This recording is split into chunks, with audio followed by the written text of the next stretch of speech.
Hey everyone, and welcome to workout number 1. Today we're going to be going over the roll to tall sit, kettlebell swing, and goblet squat.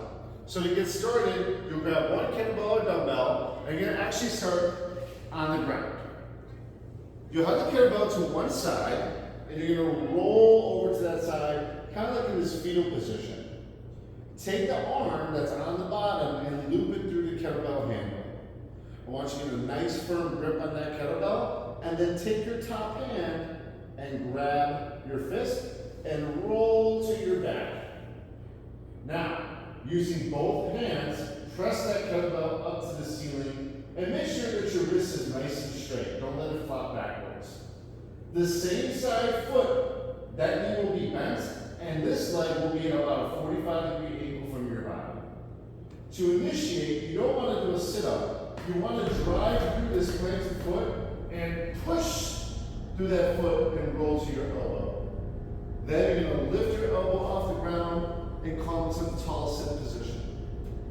Pull yourself nice and smooth to the ground, and then roll down to the ground nice and smooth. Driving through the foot, core tight, push through the floor through that foot, extend the bottom of the elbow, and now I'm in the locked out position, in the tall sit position here.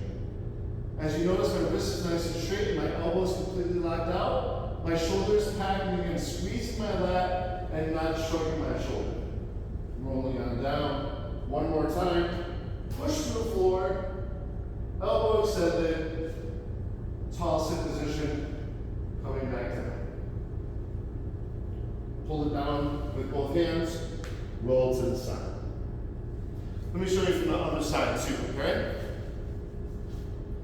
Remember, I'm going to bring the kettlebell just to my side, take my bottom hand, and loop it through. Get a nice firm grip on that kettlebell so that your wrist is straight.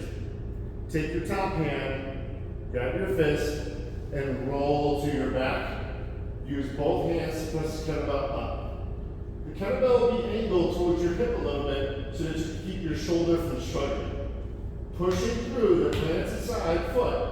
Core tight, push through that foot, and then extend your elbow on the bottom. Lock that elbow on the top hand, pull yourself down. Core tight. Take a deep breath before you go up. Breathe in, squeeze your abs, push through the floor, extend your elbow. Shoulders are back, not shrugging, both elbows are locked out. Pull yourself down to your elbow, rolling down. Let's try that one more time. Core tight, brace them down, roll up. Elbow locked. Full extension of your elbow. Coming on down. Nice and smooth. Pull it down with both hands. Roll to the side. The biggest thing that you want to focus on is keeping your eyes on the kettlebell and making sure that your wrist is not bent backwards or if your elbow bends. If you do that, you're going to struggle a lot. Push through that planted foot and pull through that bottom elbow. This is a skill that you're going to need to practice, so don't rush it. You're going to try to do 3 on each side. Then you'll come to kettlebell kettlebell swing.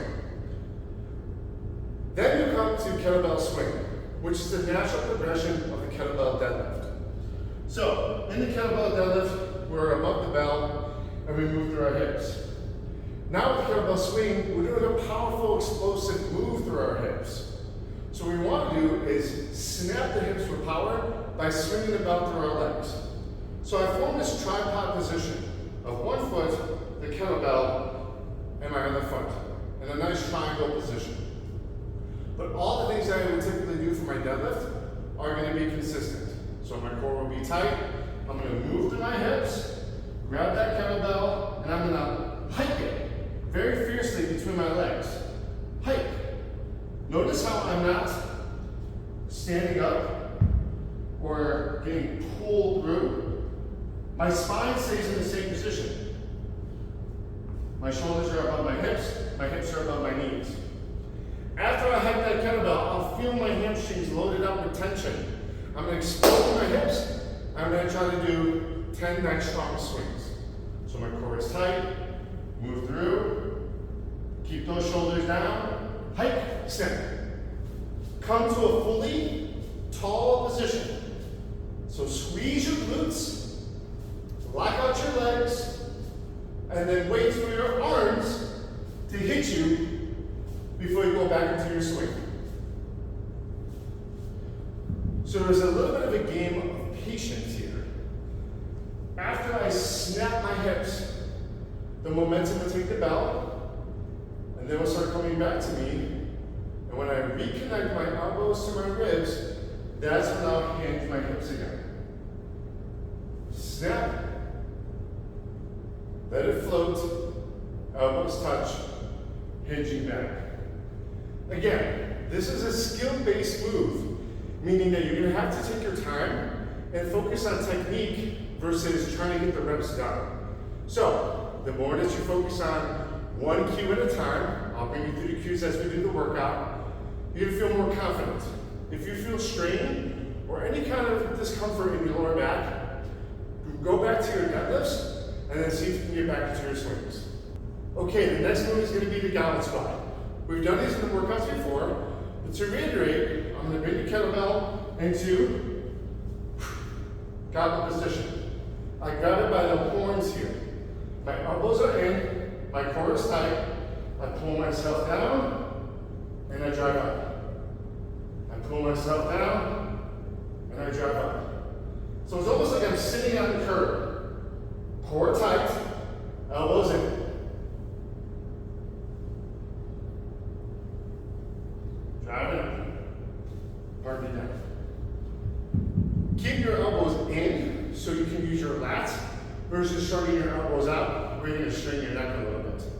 Elbows in, core tight, and just go to the distance and the depth that you feel comfortable with no discomfort or pain in your lower back.